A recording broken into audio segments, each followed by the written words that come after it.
Warning. This podcast may contain spoilers from whatever TV show or movie is mentioned. Please listen at your own discretion. Welcome to Viewers Anonymous.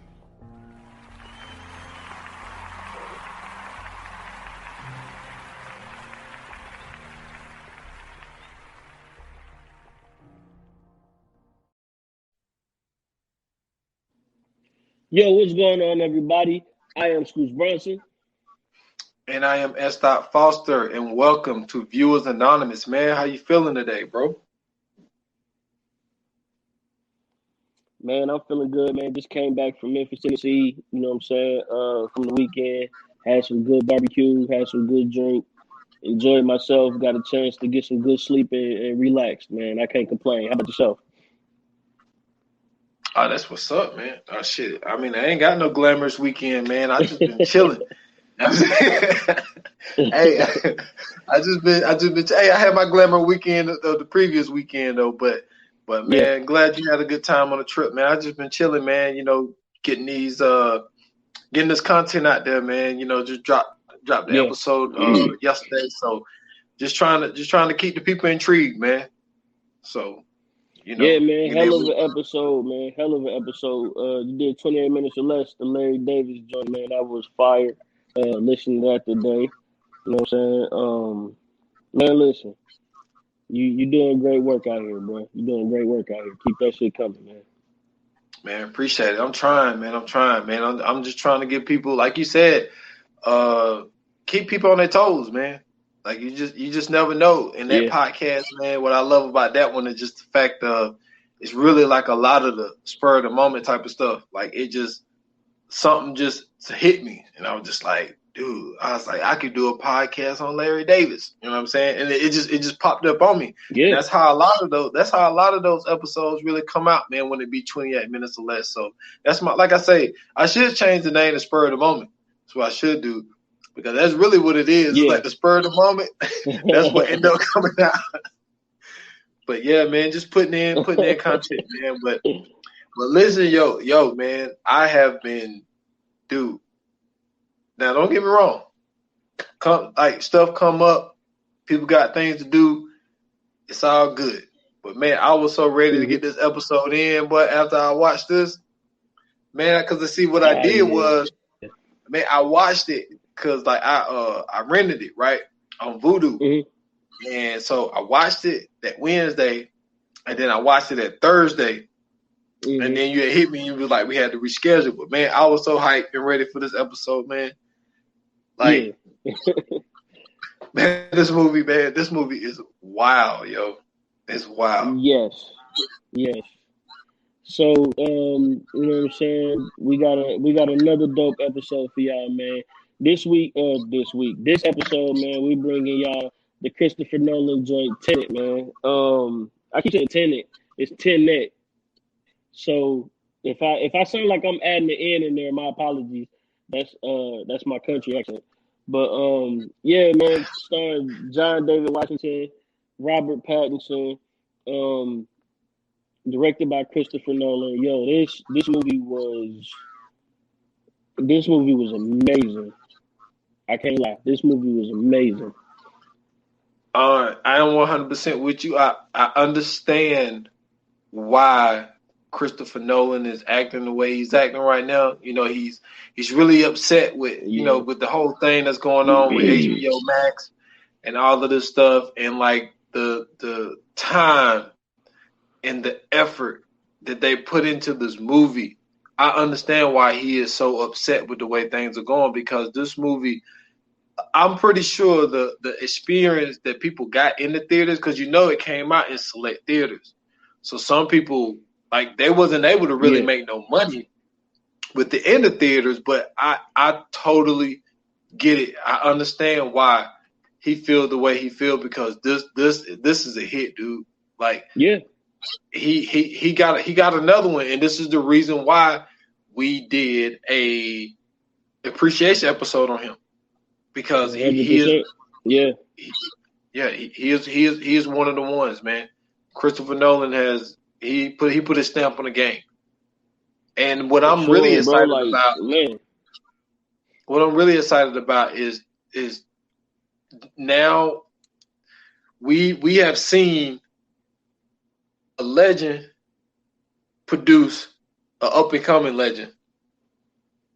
Because true, like, dude, this ain't no, and this ain't no slight. I hate to do it. But this ain't no Barry Sanders Jr. You know what I'm saying? This ain't no. That's a fact. Jerry, that's a fact. That's a fact. This ain't Jerry Rice and Jerry Rice Jr. Okay, that ain't what this is. Yeah, man. I'm gonna tell you what it is, though. I'm gonna tell you what, and we don't know yet. It's still early. Still early, but it might be a LeBron James and Bronny Jr. though. I'm telling you, I think Bronny gonna be something special. But I'm telling you, I think so. Man. I think the dope thing about that, and not to get off track, but I think the dope thing about that is that LeBron is not only just is he still in the league. I think that the way he takes care of himself enables him to be as active. All right, I'm back. But it enables him to be as active as he is, you know what I'm saying, in their lives. And I think that, you know what I'm saying, like he only 36, don't get me wrong, but that's a lot of wear and tear on your body when you going, 82 games a season. And then having to deal with, you know what I'm saying, the stress of, you know what I'm saying, the ups and downs of the game, the workouts, you know what I'm saying, the time he really got to spend, the traveling on the road. But he still, you know what I'm saying, he still makes sure that he's there. And I think that you're actually right. You know what I'm saying? I feel like Denzel kind of does that same thing, but from a distance. You know what I'm saying? Like, because he talked about, John David talked about how he didn't want to be cast in Denzel's shadow. And I feel like LeBron is kind of doing that to where, as much as the media is trying to, but LeBron is trying his best not to let Bronny be cast in that shadow. So, you know what I'm saying? Like that's a perfect comparison to see, you know what I'm saying, that younger, you know what I'm saying, that younger generation kind of come through and do their thing and kind of make their own lane. Because I think that's what Bronny is doing. He's kind of, you know what I'm saying, creating his own lane, even though he's probably getting a lot more opportunity off of his dad's name than John David is. But I feel like now that people know who John David is, they're more ample to give him that love.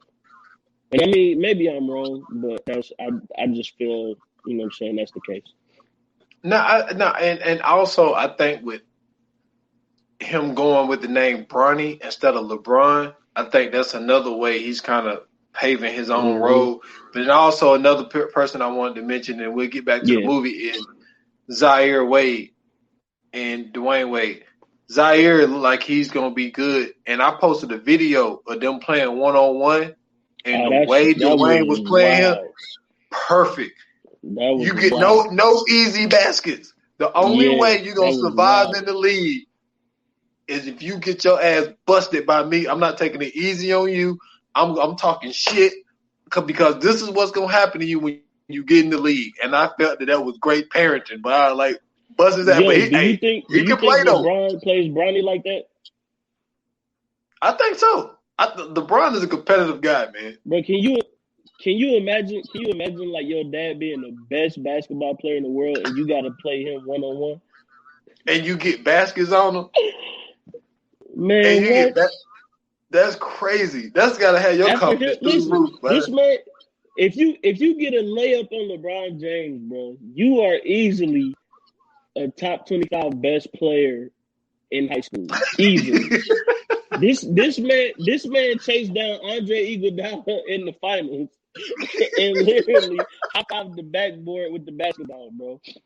If you get a layup on you, if you get a point in one-on-one, you easily top 5 best in the nation. I don't want to hear nothing else. Like that's a resume when you go in and they be like, when they, you know how they got the website and they rank the players, all you got to put next to his name is scored a point on LeBron James. That's it. Oh man, that's wild. But no, I just thought I thought that video was so great. I had to post it, man. I like, man, Dwayne Wade he's doing a great job with him. But man, I think John David watched it. I think I think that this is going to create a relationship with Christopher Nolan. I think that this is not the last time we're gonna see him in the Christopher Nolan movie. I hate that this came out in the pandemic like it did because, dude, this was a $205 million budget, dude. And it showed every bit. And they only grossed in America 57 million. So well 50. Well, you could say 58. So that it really hurts. So I understand why Christopher Nolan mad because it's like, yo, we put a ton of fucking money in this movie, and you talking about y'all just gonna put my shit on HBO Max? Like, nah, like I'm not having it. Like I'm just gonna keep pushing it back until the theaters open back up. So I totally get why he's upset with a lot of the stuff that's going on because the thought that they put into it, the script was great. Like it was great. The screenplay was great. And obviously we both love the way he shoot the movies because it still got that cloudy look to it. You know what I'm saying? The way that he shoot it and and even for it to start the way that it started, it was just, I thought that one of my favorite scenes was, like, there's a couple of things that I love about this. Like, I love how they played the race in it because that's a factor, especially in that type job that he's doing. Because this is another thing. I was listening to my man on Snowfall. He did an interview with Jamel Hill, and they brought up because him and Idris Elba was really good friends, and he was like, how do you feel about him playing James Bond? And they was like, they thought it was cool and all this type of stuff. And my thing is, I've always had a different approach to it. Like, okay, if you want to use that franchise, why can't he be 008 and he be his own guy? You know what I'm saying? Yeah. Because my thing is, I remember somebody making an argument for not having a black James Bond. Now, this is the way I took it. The way I took it was, they said that the thing about James Bond is the missions that they put him on, he blends in with what's going on. So if you put a black person in that world of a James Bond, he won't be able to blend in as well as a middle-aged white guy. So I was just like, to me, it makes sense. Unless the mission is where he's going to go and be around a lot of black people. Then that's when you have, like, you know what I'm saying? So I've always felt that way of, like, I get it. We trying to do the PR thing or, you know, all that type of stuff. But it's just like, maybe a black James Bond wouldn't be the best idea because it's like, you do need to blend in. And he didn't blend in. Like, John David Washington did not blend in. And he brought up the race car like 3 times in this movie, if I'm not mistaken. And it was just, I thought that was so great to put in there because it was like, that would be an issue. Like, in the world that he was in, people is going to notice that he's black and he probably do not belong in this setting. Everywhere he went, he stood out because he was the only black person there. So that's like one of my arguments of like not having a black James Bond because he would stand out. But I just thought that was great to put that in the script to let them know, like, yo, he knows that he's black. He know that he don't belong in this setting. I thought that was genius to put into the script. I agree. Especially with, you know what I'm saying, everything that kind of, you know what I'm saying, happened over the course of 2020, kind of rolling into what we just went into.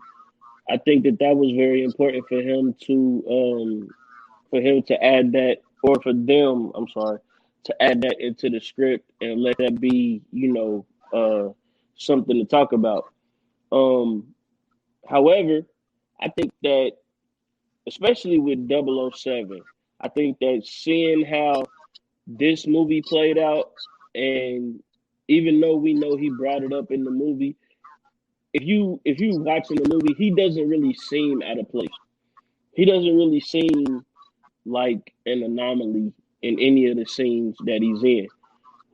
So for me to see a James Bond flick with Idris Elba playing James Bond or playing 007, because I know he's not going to play James Bond. They'll probably give him a different name, but still give him the Yeah. 007 tag if that were to happen. To me, I don't feel like he would be out of place. I think that in this movie Tenet, the way that John David kind of portrayed his character, it didn't seem as if like he was, they didn't do the normal like take a guy out the hood, make him a secret spy. You know what I'm saying? No Oh weird yeah. goofy shit like that. It was more so like you can tell that he came from you could tell that he came from the military. You know what I'm saying? He had extensive military training, probably black ops, special ops. And then, you know what I'm saying? Like in the beginning, even the way they showed it, the way he was, you could tell like he kind of he kind of led everything. So it didn't seem like he was playing the background or you know what I'm saying? Like he wasn't like second in command. Like you could tell he kind of seemed like the guy. You know what I'm saying? Like through this whole movie, I felt like he was the guy. Even when he connected with Robert Pattinson, he still seemed like the man in this movie. You know what I'm saying? Like I think that Christopher Nolan did a good job in really making him the focal point. But the to me, I think effects. Okay, I'm back. But to me, I think that the effects in this movie is really what made it what it is, or not what it is, but made it that Christopher Nolan movie. You know what I'm saying? For him trying to perfect, or I don't even think that's the right word, but him trying to master, that's the right word. Him trying to master using that inversion. You know what I'm saying? Like even when he's talking to, the chick and he's, you know what I'm saying, she's explaining everything to him. It's like even then he don't seem out of place. Like he seems like he's, you know what I'm saying, that he made it Nolan made it to where he's capable, and the writers of course too, but they made it to where he's capable to be able to comprehend what's going on and you know what I'm saying, like everything like that. And I just felt like with this movie, this is going to be one of the blueprints to be able to have, you know, what I'm saying, black people and other actors of color or actresses of color to be able to play these roles and to be able to be the leads in these roles. Because like, if I feel like if he can come in and if they can come in and do even a sliver of the job that he did in this, then they, you know, what I'm saying, they deserve to be the lead. Because it's like, if you watch this movie, like who else do you see playing this role? You don't see it. It seems like, to me at least, the role was catered for him. Oh yeah, most definitely. Like that was a great point, and like, and he blended in. Only thing I meant by that was usually when a spot, like, he blended in by the way that he dressed. I noticed that, like, Yeah, he was yeah, never just, he was either in the ops outfit or he was in a, hmm not necessarily a tie, but he always had a jacket on. You know what I'm saying? right, So he always fitted in the rooms that he was going into. He knew how to blend in as far as dress. But I mean, like, right. when he went in and met with Michael Caine, you know what I'm saying? You could tell, like, the racism that they hmm had on him. Like, the one guy come out and he said, "Could you bring me what he got?" He was like, "Tell the waitress." He was like, "No, you pass down that order." You know what I'm saying? Like, it was like he was just Yeah, kind of like, you know what I'm saying, dissing him. And so he always, like, really blended in with the room, but like people still looked at him as like, okay, yeah, you could dress the part. Even Michael Caine told him, like, that Brooks Brothers suit ain't gonna cut it. You know what I'm saying? Like, so he gave him a black card to, yeah, to yeah, buy him more clothes. Like, that shit was hard. And like just little stuff like that. And like yeah. what I love the fight scenes, how he was fighting and making that shit look effortless. Like when they was in the kitchen, that shit was great. And because like he was like hitting them, like he everything was calculated. It wasn't no, hmm I'm struggling to beat your ass. It was kind of like everything was, it was just you could tell that he was so well at his craft to where he would beat you up in an effortless type of way, even though it's like 9 dudes in there. I thought that was great. And then another thing so it has 150 minutes of running time, right? Mm-hmm. But in all actuality, I say it's really only about 60 minutes. But they're just showing you the shit in a different point of view. And I didn't notice it until we got to the end. And I was like, dude, like, as far as like the movie wise, it's really only like 60 minutes of new film. But it's a 2-hour and a half movie. But they're just showing you all of this shit either in reverse or they're showing it to you when he didn't know. Well, that was so genius about the movie was how they did the time travel stuff. Was because it was different parts of him in the past and in the future and in the present time, but he didn't realize that he was in all the different scenes. So it was so great to have a movie where it's 2.5 hours, but in all actuality, when it comes to new scenes, you're really only seeing like an hour of a new movie, and an hour and a half of it is just shown to you in a different view. That shit was hard, man. Yeah, I mean, to me, I feel like the genius of it was, especially in the writing, like the way when the way he met up with the lady and she was explaining it to him, right? And she was explaining basically what was going on. She was like, basically, you know what I'm saying, you moving through time. But the way she explained it didn't give the movie away. It didn't give the plot away. You know what I'm saying? Like it didn't stop anything from being surprised or surprising. Like it didn't take away from the excitement of, you know what I'm saying, the fighting scenes or the action scenes in it. Because a lot of times, anytime you add that in or anytime you have somebody explaining something, like, especially something of this magnitude, like it kills everything else off. So it like kind of makes everything else like weak. Like, oh, well, we know why it's, you know what I'm saying, we know why he's doing that now. Like, to me, I feel like this was like on par with the Matrix. You know what I'm saying? Like the way that Morpheus explained to Neo what was happening in the Matrix and how he can control himself in the Matrix. He didn't do it like in layman's terms. He was basically giving him pieces to the puzzle. And I feel like that's what she kind of did. She kind of gave him a piece to the puzzle. Like she explained it to him, like, because remember he said, well, it feels like and then she cut him off and she's like, yeah, you're catching the bullet. So, you know what I'm saying? Like you can tell, like, she was explaining it to him and he comprehended, but it wasn't like flat out to where, you know what I'm saying, they're killing the feel of the movie, if I can say that. And I think that was very good, like especially with the conversation he had with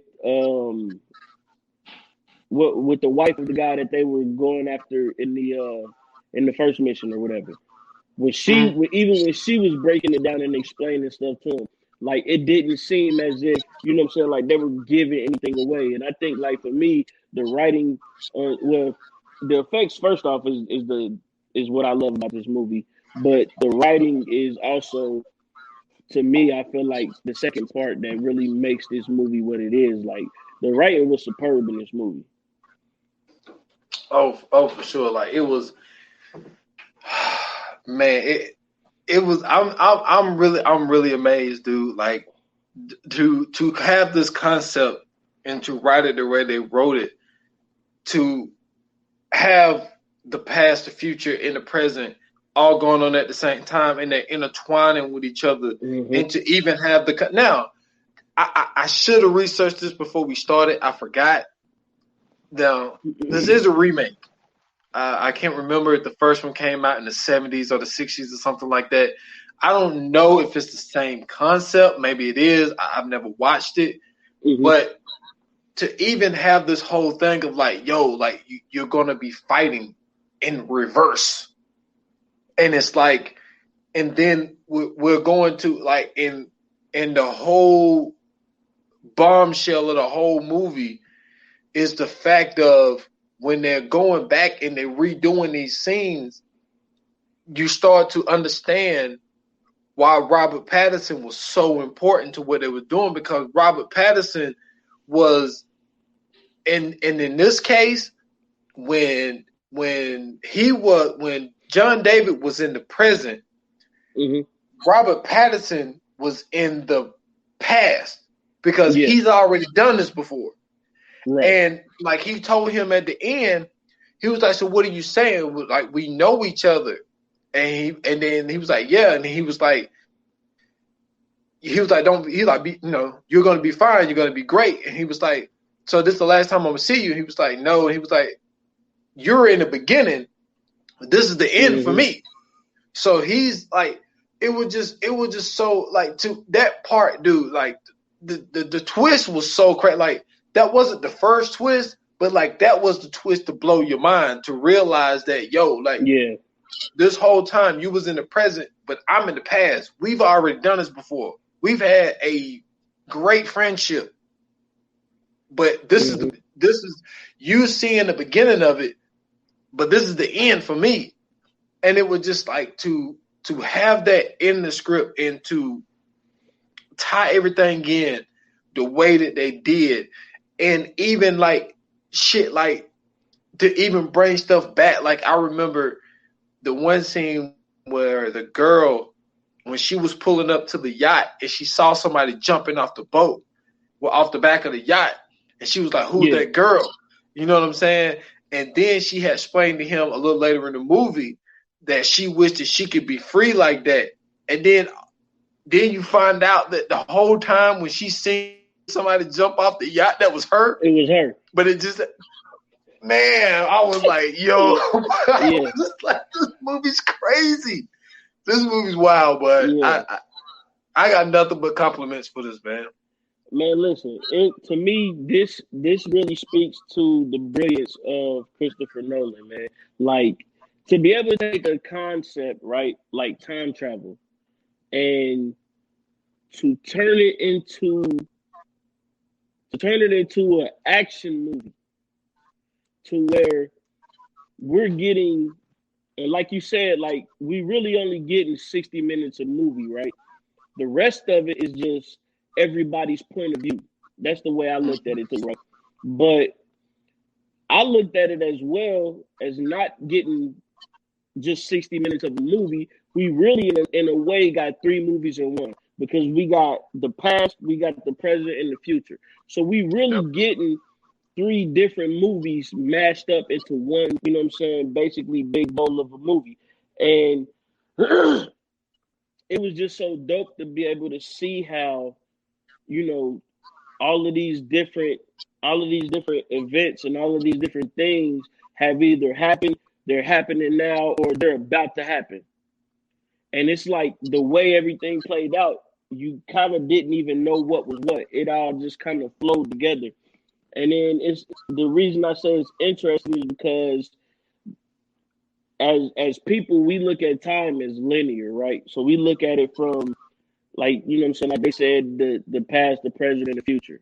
So everything is in order. Everything is like a timeline, to where in a there's, you know what I'm saying, of course there's theories that time is constant. It's not linear, it's constant, to where everything is always happening. So, you know, the way I experience something is going to be different from the way you experience something, because we're living 2 different times. Even if we're still living in the same moment, we're still living 2 different times. So I think that for him to take that concept and to create a movie out of it was genius. I mean, like, you know what I'm saying? Like, we can go as far back as Inception to be able to, you know what I'm saying, to be able to talk about how he used manifestation as, you know what I'm saying, a theme for a movie. And he created, you know what I'm saying, he created this concept of where we can go into people's minds and we can literally create realities out of just thinking about it.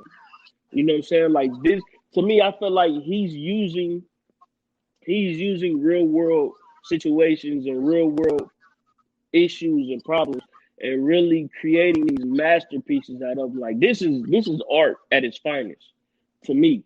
Like who to me the closest thing to time travel that was a dope movie that will make you think of something like that was like Back to the Future, and that was way back when.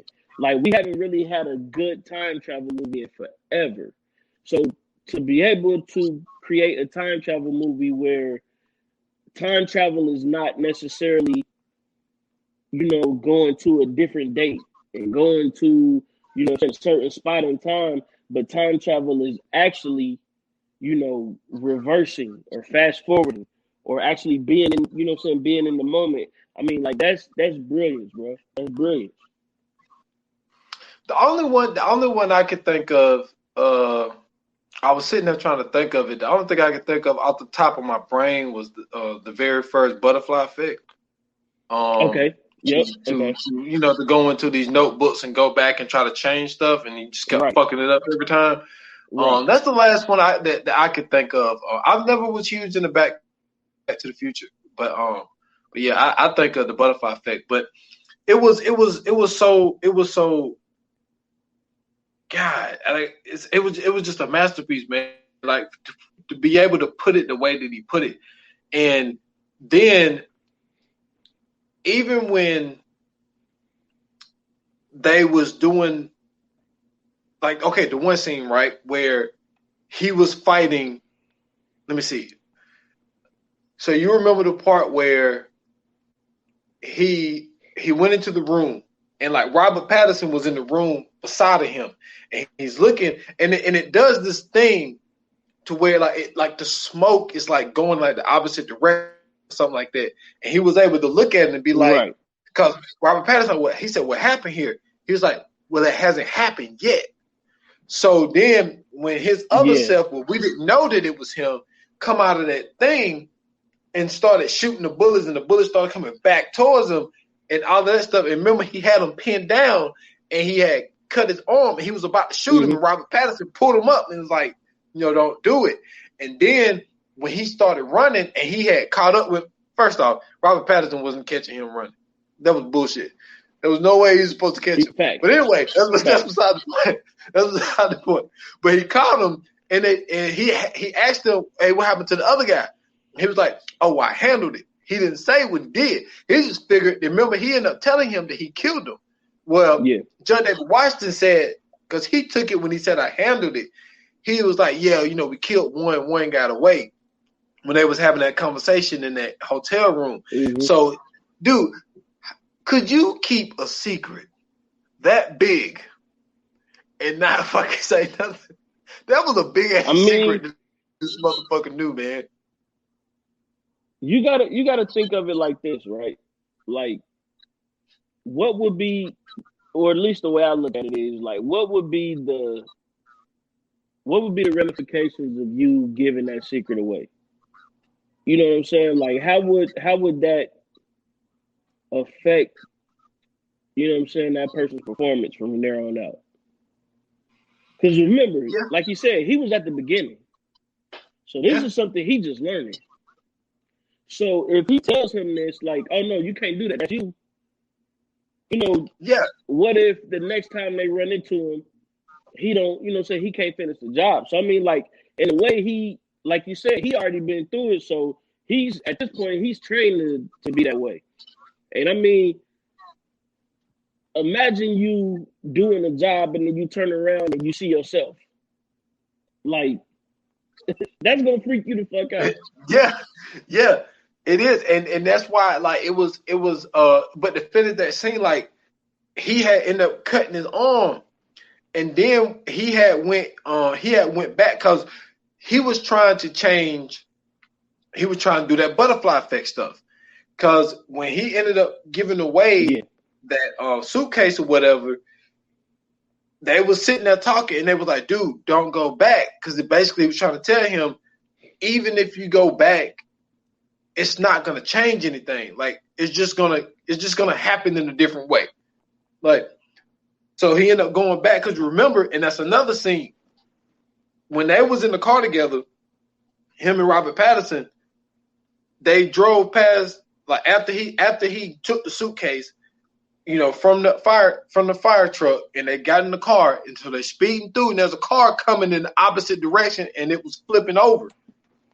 So we ain't thinking that none of that damn car. But then probably like 45 minutes later in the movie, he's driving that car, and then he flips over in that car, and then he sees himself in the other car.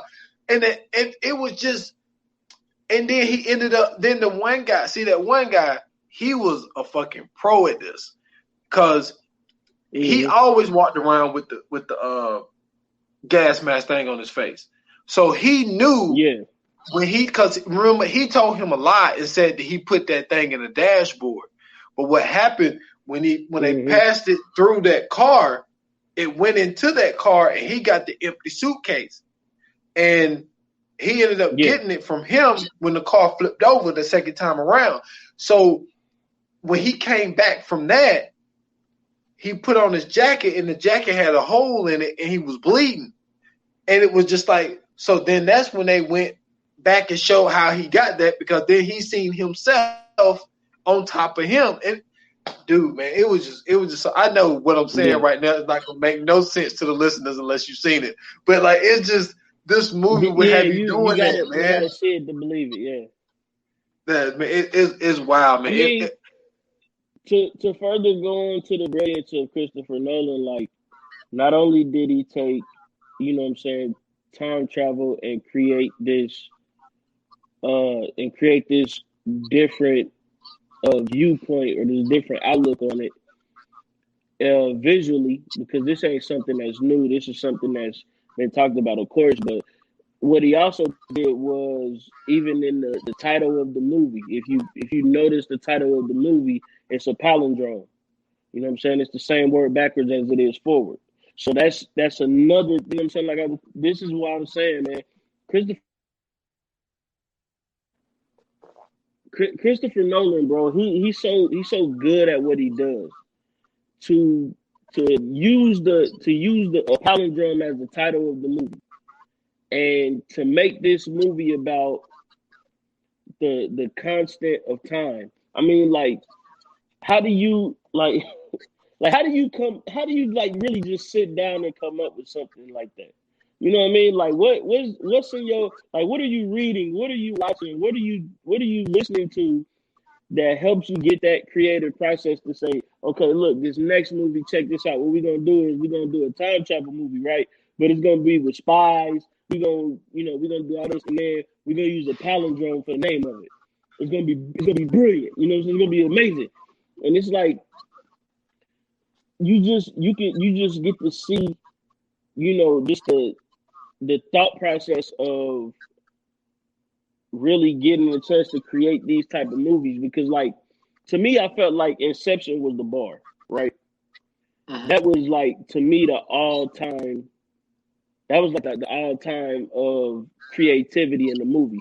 Because, like, even in Doctor Strange, you kind of seen some of that in Doctor Strange, where, you know what I'm saying, like, they was doing the mind bending and the time shifting and all that. It was able to kind of, you know what I'm saying, it had remnants of Inception. But to me, I don't see another movie being able to take pieces of Tenet and be able to create that, or to use that in there, you know what I'm saying, in the movie. Like, and then I gotta go back on what I said earlier. I messed up because I said a time travel movie since Back to the Future. I forgot about Looper. Looper was one of those movies that kind of had that same go back in time thing, but it wasn't like this though. Looper, and how can we forget about the most obvious movie? It just popped in my head. Endgame.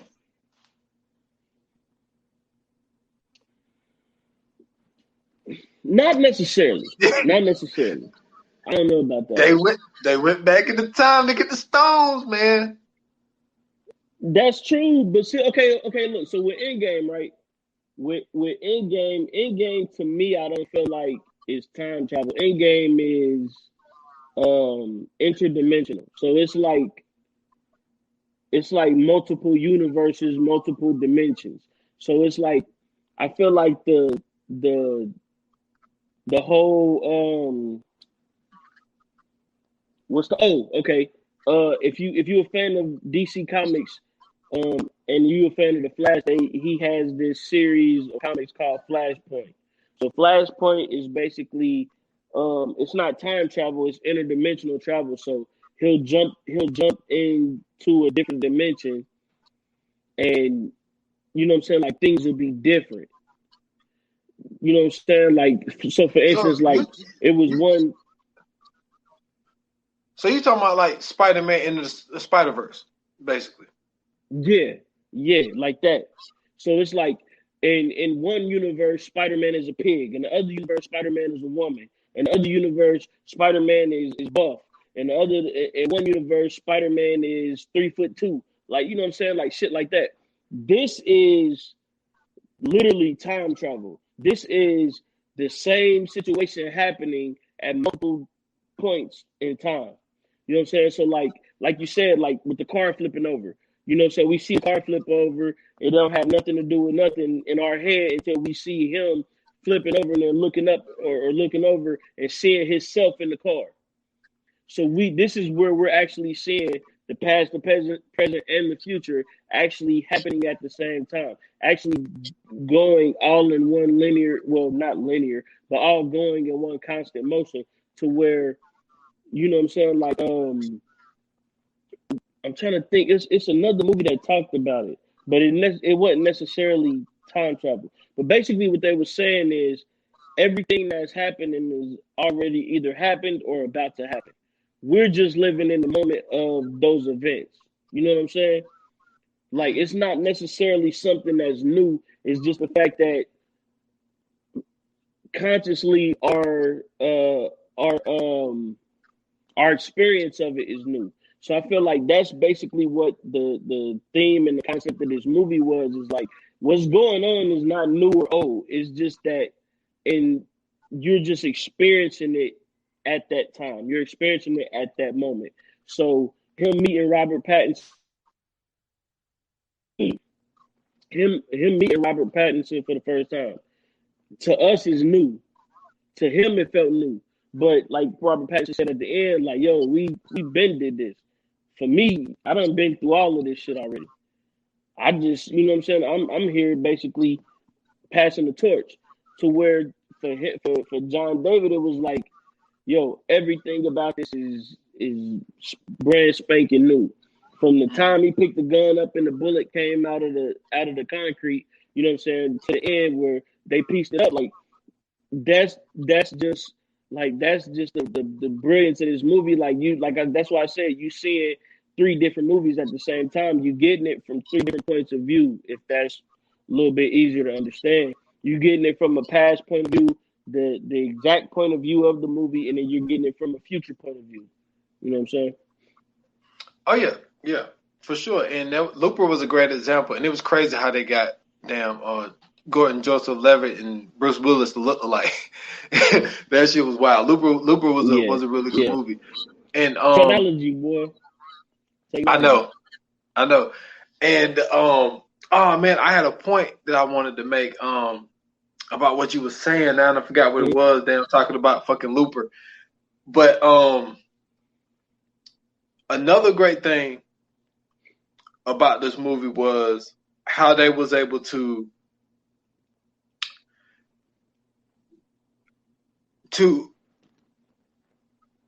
it's dude, I need to watch it again. Yeah. It's like But you got to, it's though. so You got to. it's so wild because like I've never really like it's Christopher Nolan. Like Inception is just one of those movies where it's just like, dude, I can never get tired of watching it. It's like I can watch it all the time. New. Yeah, it's always something new. And this is just another one of those movies, man. And I am just so happy to see that, because when we have a tendency of people to always say, we always want the next great thing. You know what I'm saying? Like, who's the next great this? Who's the next great Denzel? Who's the next great Al Pacino? Who's the next great, you know what I'm saying, Harrison Ford, you know? And it's like, it is so great to finally see like the next Denzel Washington is going to be John David Washington. Like this movie certified it and stamped it. Like he's going to be his own Washington now. He's going to be his own guy. But at the same time, it's like to have this movie to come out. Like I said, it sucks it came out in the pandemic. But to see his performance in this movie, this just certified stamped him to where he's to the point now. I am pretty sure this was the movie that, all right, there ain't gonna be no more auditions. Like we're gonna start writing scripts and like, yo, this is for John David Washington. Yeah. To me, that's what this movie did. This movie to me took them to that level where they're actually writing scripts for you and you ain't got to audition for it. They're going to hit you, hey, I got a script, read it. I want you for this movie. That's what this movie, I feel, done for him. And it's just great that he's able to get this type of movie done with somebody like Christopher Nolan because you see, Christopher Nolan, I say it all the time, Christopher Nolan, Judd Apatow, Quentin Tarantino. Like they always bring recurring people. And I just feel like what this does, and I think that Christopher Nolan is smart enough to see, like, yo, the reason we didn't make the money back for this was because of the pandemic. But John David did so well in this. I know that I can bring him back for another one, and this shit is gonna pop off because that's just how great he did in this movie. And I know we only really talking about, hey, I got to give it to Robert Pattinson. Like I said, I was never a huge fan of him. I just always felt like, you know what I'm saying, they kind of blew him up with his Twilight shit. I was just like, I felt like everybody was overreacting with him in this. But I did tell you I seen him in that one movie, Remember Me, and he did a good job in Remember Me, but he kind of fell off a little bit. Then they tried to bring him back as Batman, but that movie ain't came out yet. I'm glad you said that because I was just about to say that Robert Pattinson better ride this wave because if he is trash as Batman, he's going right back down where he belongs. I'm telling you now, if he is trash as Batman, bro, listen, he got a long way to be good. Like you got to think about it, like Clooney, Keaton, Bell. Who else is Batman? I'm missing somebody. Ben Affleck. Val Kilmer. Well, yeah. Well, Ben messed it up. No, I think Ben was good. I think for being an old Batman, I think Ben was good. Ben should have stayed Daredevil. I mean, listen, man. He played a good old Batman. Yeah, he was cool. He was cool. But I think Robert Pattinson did a great job, man. I mean, unfortunately, other than I mean, and he was in it really quick. My man, I said his name, Michael Klein. Michael Caine. Michael Caine. Hey man, listen. There's nothing that he's gonna be in where he's gonna be bad. He literally plays himself in every movie. Yeah, he's never a character. The only time he was a character, even when he was Alfred, ever. He's the best Alfred ever. No, that's a fact. That's a fact. But do you remember when he was Austin Powers' dad? Slightly. I seen Austin Powers, but I never was on that wave. Go back and watch Goldmember. He played Austin Powers' dad. He was still himself. Like that's how good he is. He's so good, like at what he does. Like it doesn't. He makes it seem effortless. Michael Caine is acting royalty to me, bro. To me, he's up there with he's up there with my guy. I can't believe I'm blanking on his fucking name right now. John. John Cusack. I don't know. No, John. no. Malkovich. God damn, I can't believe I just Oh, blanked John on his name. Malkovich. That's my Oh, dude. John Malkovich. To me, him and John Malkovich are in that space to where like they can just be them. Okay, I can see what you're saying. I also feel like Al Pacino is a lot of the times himself. I think Yeah. Yep. a, De Niro. a good bit, De Niro a good bit of the time. Even when he got into the comedy world and doing Meet the Parents and Meet the Fuckers and stuff like that. To me, that was Robert. That was like the light side of Robert De Niro. That was still Robert De Niro to me. Yeah, it was like it was still him. You know what I'm saying? So I think that like some of these actors and like I mentioned earlier, like we always looking for the next great because like to me, like the acting royalty to me is like like the people that we just mentioned, Denzel, Tom Hanks, Harrison Ford, Tommy Lee Jones, like. These are motherfuckers that's been doing it for so long and they were just so good. And it's just like, okay, well, we need to see who that next group is because I remember a lot of people saying that. Now, the verdict is still out. The dude can make a comeback. Because a lot of people thought that the Shot of Bluff was going to be the next like Harrison Ford. And I think the reason people got Harrison Ford was because he played in that one Indiana Jones movie. Indiana Jones, yeah. So it was just like, he ended up. I think Shia for that little, well, I ain't gonna say a little run, but I think that run that he had with the movies that he did, as far as Transformers, the couple movies, the one movie he did with the brothers with Tom Hardy, like it was a couple other ones that was mixed in there too, but I think he had a hell of a run. Dude, when he did Disturbia, he was my guy in Disturbia. Disturbia was good. God, what? And he played his ass off in that movie. Oh yeah, and Eagle Eye was good. So he had a little was brilliant. Yeah, it was real brilliant. Oh, that's shit. Look, we naming shit that we probably need to do on this damn podcast. Those two movies was hard. Yes. But like, I feel like, dude, I finally seen that one movie that's based on his life. It's on Amazon.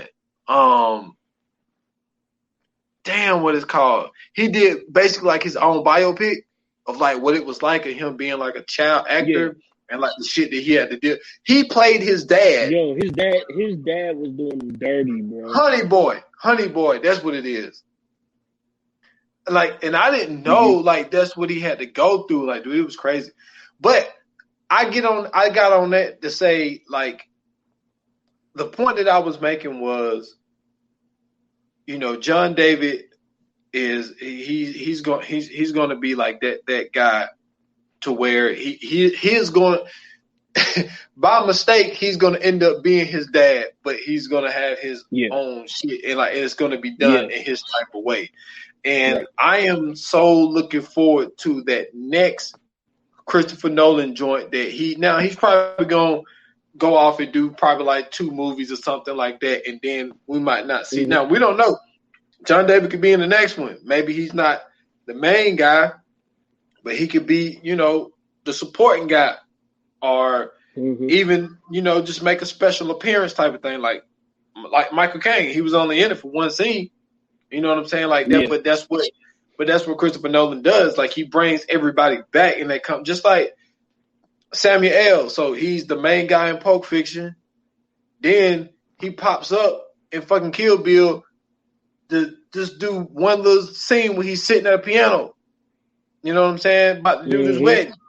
But then he comes back and gives you the Hateful Eight. So it's like, I think that's what Christopher Nolan. Yeah, and Django. So, but the Hateful Eight, he was the star again, like he was in Pulp Fiction. So shit, I mean, some would say he was the star in Django. Man, who's that nigga on that neck? That shit was. Come on, that shit is too funny, but too funny. What he said he gonna sleep upstairs with us. He said, all right, well, when he get done, I'll burn the sheets. Come on, man. What? That motherfucker was, hey, he played his ass off in that movie, bro. Listen, Oh man. I feel like he was so believable in that movie though. Like to me, and I know we ain't talking about Sam, but I gotta say this, bro. Like, and we already did our love, we already did appreciation on Sam. Y'all go back and check that out. But Sam was so brilliant in Django, bro. Like when you can get motherfuckers to hate you in real life. Like, did you ever see the interview he was doing where he was saying like after the movie, like motherfuckers was coming up to him talking about like you a coon, I hate you, I can't believe you played that role. Like he said this one lady came up to him and I guess like they was in California or whatever, and this one lady had came up to him and wanted to take a picture, and then after they took the picture, she was like, "Oh my God," she was like, "I really hated you for like weeks after Django." And he looked at her, he told her, he said, I did my job in. And that I mean that's just the brilliance of Samuel L. Jackson, bro. And I feel like he's up there with the rest of those guys that we named. Like Yeah. Sam can take over a movie without being the guy. You know what I'm saying? Like, and I think that's something that a lot of people can't do. And Morgan Freeman. We can't leave Morgan Freeman out. Yep. Morgan Freeman but too, yep. but yeah, like damn, I had another point I was gonna make on that. But I just can't wait to see. You were talking about John David making his own lane. Yeah, I think his future, man, is really bright. Like he got that new movie coming out on Netflix, man. Malcolm and Marie. Is it Marie? Yeah, Malcolm and Marie. Yeah. You know what I'm saying? That's supposed to be coming out on Netflix. I'm definitely going to be watching that. I think that's going to be a. For sure. I watched the preview. I watched the preview with my girl. She said it looked stupid. I was like, yeah, well, you probably got to. She was like, they in the house the whole time. It's like, but that's the whole point. Like, it's I don't know. I feel like it's gonna be showing like I don't think this movie gonna have anything to do with their jobs. It's just gonna be strictly their relationship when they're by themselves. And I think that when you get those type of movies where there's only one or two people, and you get two people to carry a whole storyline, people don't understand how difficult that is. Like it's easy to give you tricks and all this type. There ain't gonna be no tricks. So I think the hugest thing about this movie is gonna be their performance in the script. Like that's it. If you fuck this up, it's either them two or the person that did the script. So you know what I'm saying? It ain't gonna be no tricks, it ain't gonna be no explosions, it ain't gonna be nothing like that. It's gonna be, and I think that we're gonna see the range. Like, because this gives you another range. He don't really have a love interest in Tenet. You know what I'm saying? Like him, he had a soft spot for the girl. It wasn't no situation where he was trying to get with her. He just kind of had a soft spot for the mission, really. And she was like part of the mission. But like this is like, you know what I'm saying, a straight up like love story. So, but they say it's not a love story. They say that, you know what I'm saying, this is a story about love, the way they promote it. Yeah, I think that it's going to be a chance for not just him, but also for Zendaya. You know, we haven't really got a chance to see her in an adult light yet. You know what I'm saying? Like we got a chance to kind of see it in the Greatest Showman a little bit. You know what I'm saying? Not necessarily like to me at this extent. I know like I think she in Euphoria or whatever, but I think she plays like a teenager. So like, you know what I'm saying? Like I want to see her away from that kind of cookie cutter Disney, you know what I'm saying? Like, and don't get me wrong, like this is just a testament to how beautiful she is, you know what I'm saying, and just how well she takes care of herself because she looks young as shit. So of course she'll be able to play these roles. But I mean, like, to me, I feel like this is going to really change a lot of people's view on her. Dude, I know you probably gonna be like, where the hell you got this from? And I'm gonna explain it. Have you seen the new picture for the Spider-Man 3? No. The poster for it? Dude, it's going to have No. all 3 Spider-Man in it. It's going to have Tobey Maguire, Tom Holland, and Andrew Garfield. All 3 of them supposed to be in the Spider-Man 3 movie. I got that because Zendaya is in the newest version, like, Far From Home and all that type of shit. Yeah. So that's where I got that from. I know you're thinking, like, why the fuck you even bringing up Spider-Man? But it's because she was in it with too. So Andrew Garfield is going to also be Spider-Man, or he's going to be in this movie. Tom Holland is going to be Venom still, right? No. Tom Holland is the newest Spider-Man. Ain't that his name? Is it Holland or whatever? The new young kid that's I mean, not Tom Holland. Tom Hardy. I'm sorry, Tom Hardy.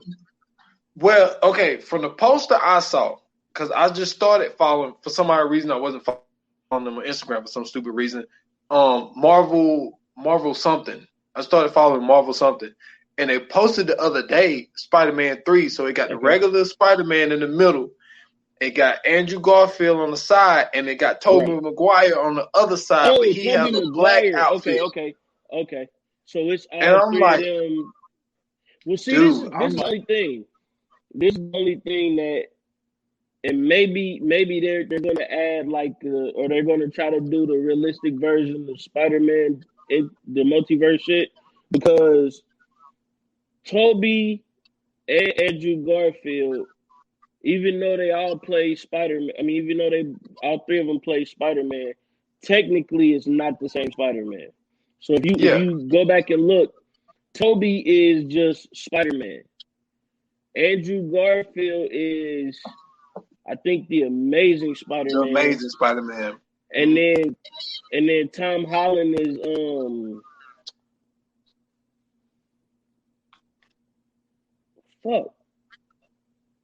Tom Holland is just, I forgot how it goes, but I know it's something Spider-Man, the Amazing Spider-Man, and then Spider-Man. I forgot what the other Spider-Man is, but 2 of them got different names on them. But I think that would be crazy. Yeah, that'd be crazy. Now, the only thing that'll really take it over the top is just like, I don't know if they're gonna do it like a Marvel type of thing where it's like, so the whole movie happens and then the credits go and then all of a sudden this other scene pop up. Then maybe they do a clip. we introduced to Miles Morales. Maybe, you know what I'm saying? Like an idea. Man, listen, I think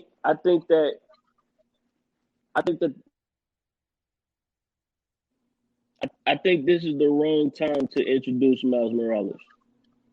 I feel like if they were going to do Miles Morales, that should have been the initial Spider-Man. Because I feel like now, if you do Miles Morales, then that's 3 more movies that you got to go through. I feel you. But before we get to the Fire Flames and stuff, the one guy I hated the dude. And I'm gonna tell you why I hated the dude. I hated him for one scene. The Russian guy, the Ukrainian guy, whatever he was. When old girl said, "Why won't you just let me go?" And this sleazy motherfucker said, "If I can't have you, nobody can have you." I hate those motherfuckers, man. I hate those dudes, man. You going around and you fucking whatever you want to fuck, but you gonna sit there and hold this girl kids hostage from her, and then you won't let her fuck nobody else, and then you gonna say, "If nobody can have you, if I can't have you, no, man." I hate that dude, man. That was just like, I hate those type of dudes, man. I know dudes like that, man. And it's just like, man, y'all some dickheads, man. But he played his well role though, because I ain't like that motherfucker either. I ain't like him either. Yeah. So it's time, man. It's that time. You ready? Yes, sir.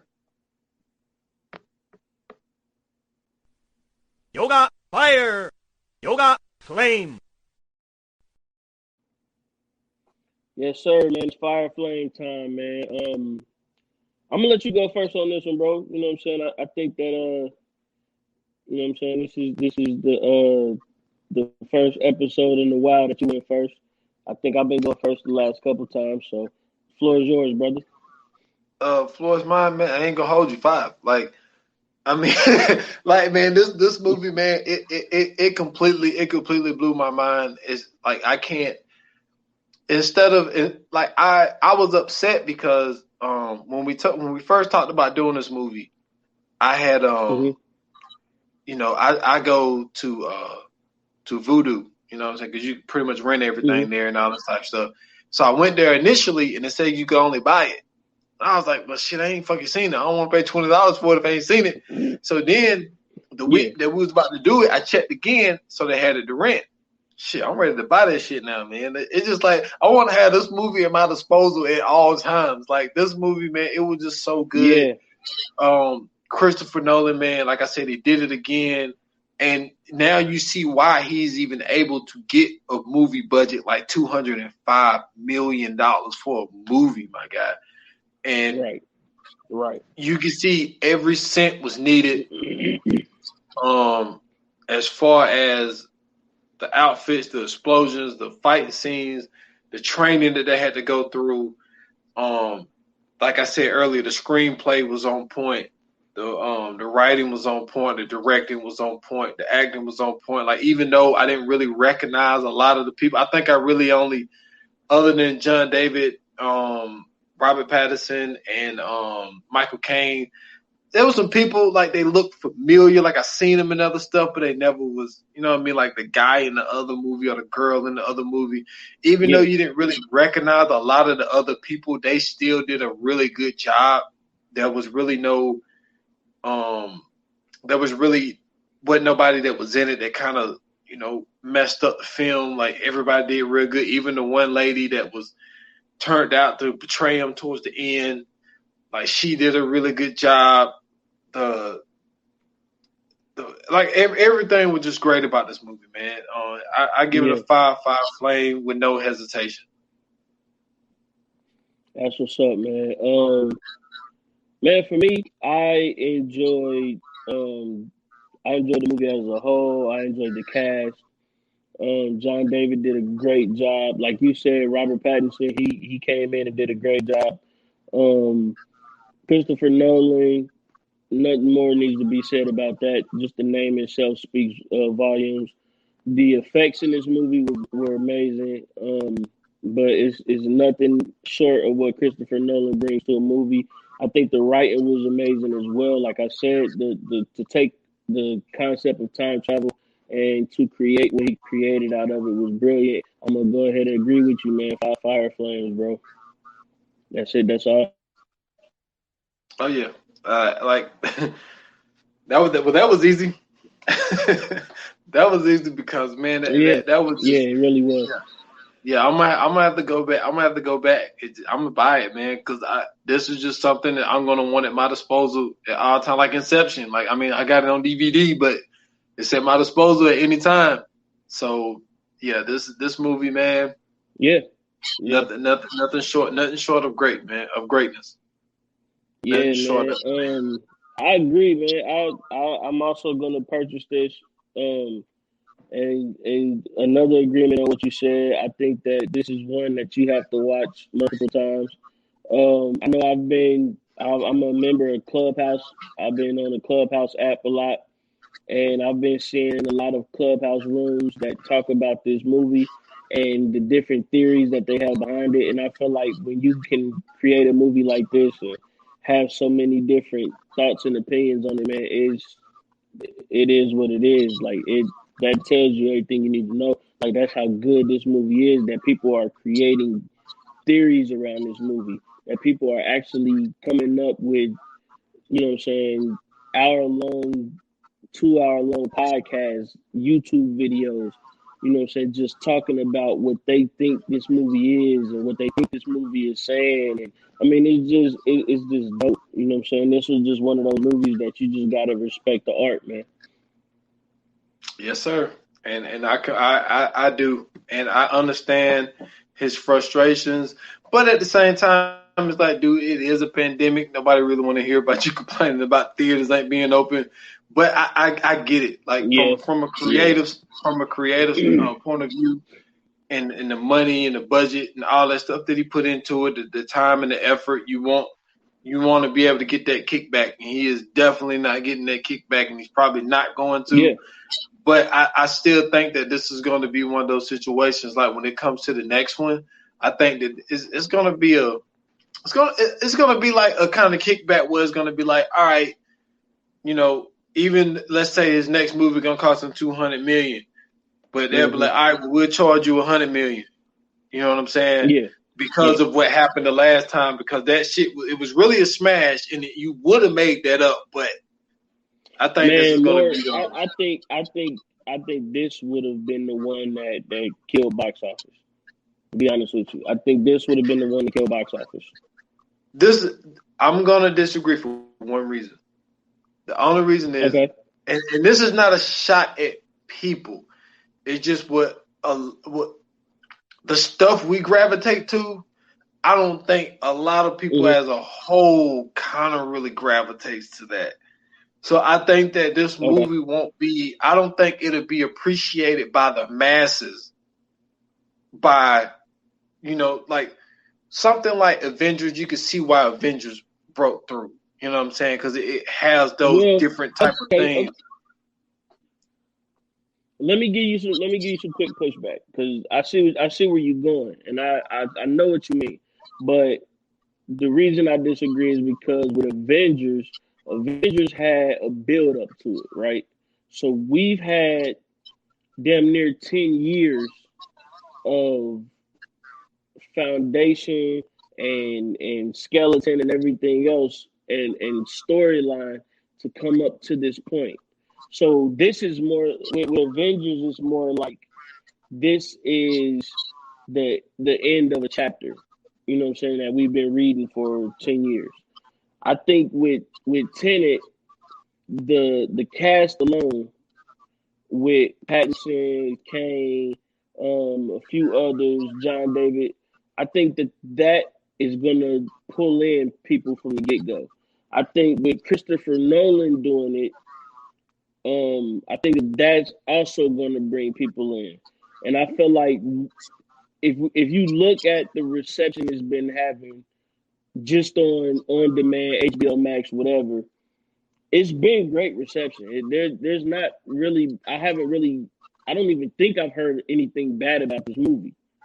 And so with the theater release, I think that ticket sales will soar, because this is one of those movies that you can, like, you know what I'm saying, like we said, that you'd have to see 2 or 3 times.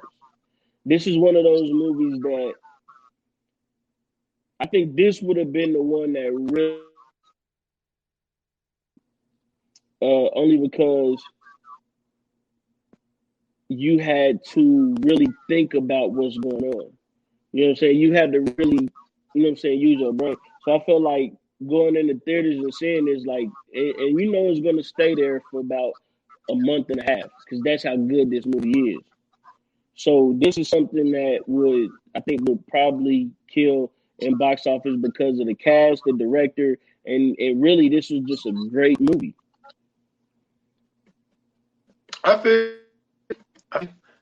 I just feel like sometimes, like when it comes to like stuff like this and like Inception and stuff like that, it seems like it missed some people, and I think that it has its certain type of crowd to pull in. But like I said, I see what you're saying though. That build up is another reason that kind of, broke the box office. But man, the next one though, man, it is a flat out classic. Oh man. It got a ton of, memorable moments, I would say. Yeah. One of the hardest lines in a movie that you cannot stop saying. That's a fact. That is a fact. And listen, what? Yeah, What you got, man? I'm trying to think. I'm trying to think of one, man. Man, listen, I'm not gonna say no line because I think that'll give it away. That's how memorable it is. But you know what I'm saying? To me, when you say like the memorable lines, man, like it's only so many movies that can give you those classic, you know what I'm saying, pieces. You know what I'm saying? From even it even gives you a classic song. You know what I'm saying? Like this is one of those movies that is based on a true story, of course. Um, and you really kind of get to see, you know, some amazing acting in this movie. Great cast too. The cast, you know, I'm big on cast, and the cast Yeah, is amazing. I will say this. Like for number one, it shows you the racism in a different way as far as how money is, how a budget is for a certain thing. And it Yeah, also gives you the greatest school alma mater of all time. yeah. Like no school alma mater is better than their alma mater. That Mm-hmm. might to some people to hear that they might know what it is. You know what I'm saying? Man, Because just know this one movie, thing. Just go ahead. My fault. Go ahead. hey, this movie would chain you up, man. That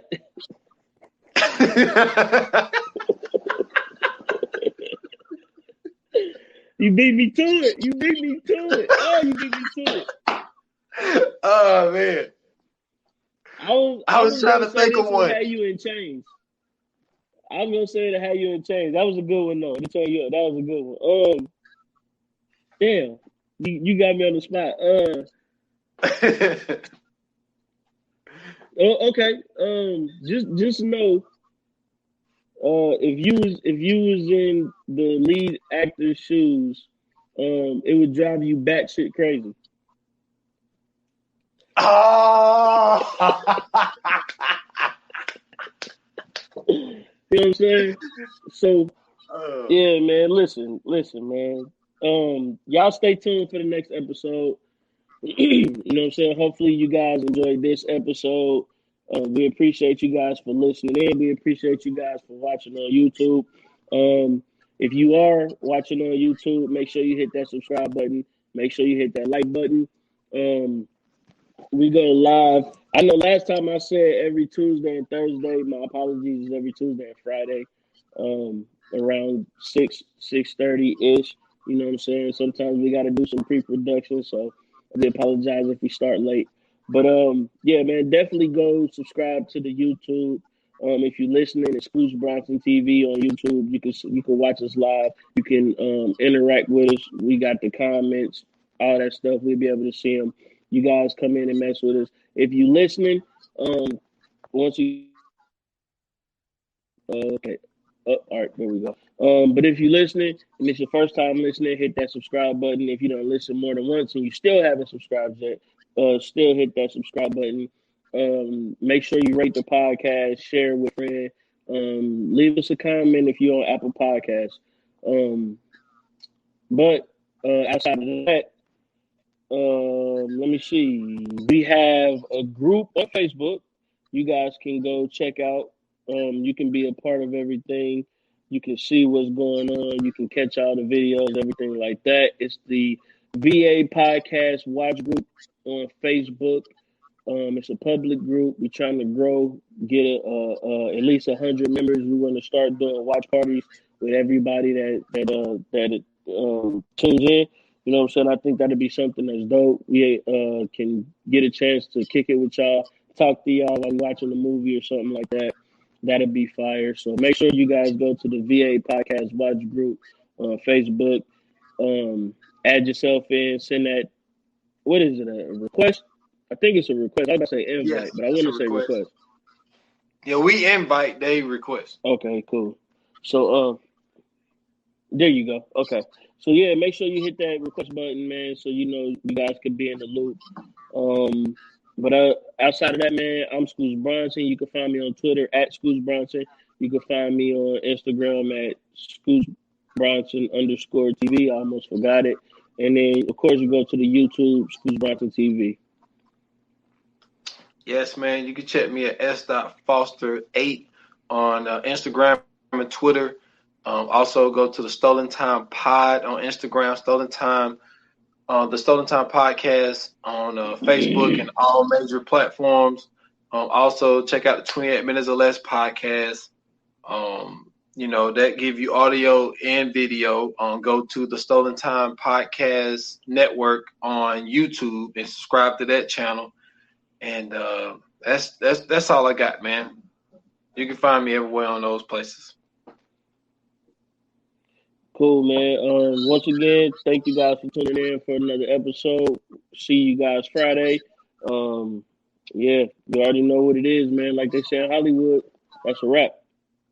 Cut.